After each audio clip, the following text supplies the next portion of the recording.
Marjorie Taylor Greene's resignation announcement late last night sending shockwaves across the Republican base after tensions between the Congresswoman and President Trump soared in recent weeks on affordability, and then he withdrew his endorsement of her in the upcoming midterms. Madison Scarpino is live in our Atlanta bureau with the latest. Hi, Madison.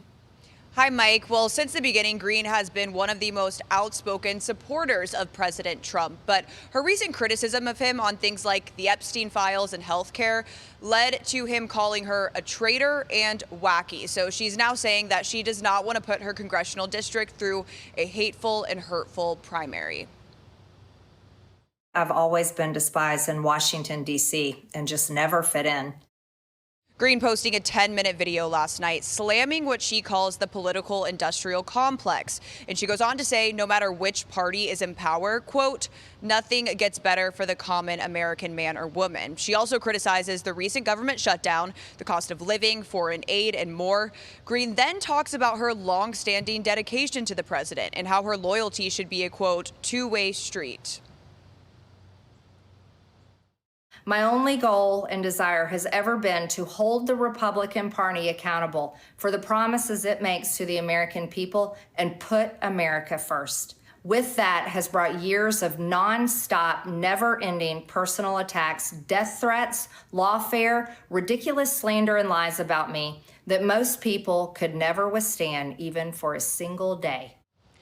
President Trump responding to all of this today, saying in part, quote, Marjorie Taylor Brown, because of plummeting poll numbers and not wanting to face a primary challenger with a strong Trump endorsement, where she would have no chance of winning, has decided to call it quits. And the president goes on to thank Greene for her service to the country. And now Greene's resignation, Mike, will soon make the Republican House majority even slimmer. That number will bring it down to a number of just 218 members. Back to you. Madison Scarpino live in Atlanta. Madison, many thanks. For more, let's bring in New York Republican Congresswoman and House Ways and Means Committee member Nicole Malliotakis. Congresswoman, welcome. Thank you for having me. So first to the big Oval Office meeting yesterday. You heard the president just moments ago reiterate that it was a very good meeting. What's your reaction to that, and are you surprised he connected with the socialist New York City mayor-elect?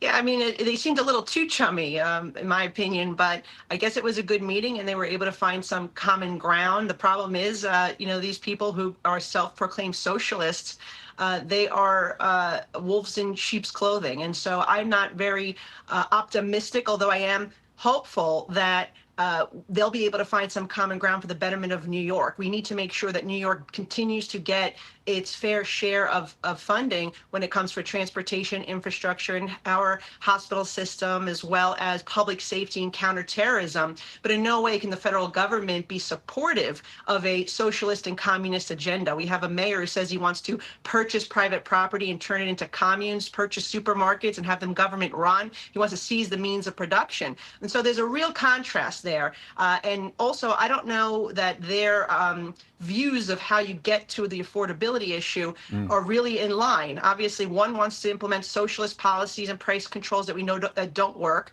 And President Trump is doing it the right way by expanding innovation, the free market, and competitiveness. And so we'll see what happens, but I'm glad that they at least got along in a personal way, because that is important to have that relationship, being able to pick up the phone and call the president. To another big story, Congresswoman Marjorie Taylor Greene announcing she will leave Congress in January. Obviously, you're a very different Republican than she is, but considering the narrow majority, are you worried about the impact on passing the agenda next year?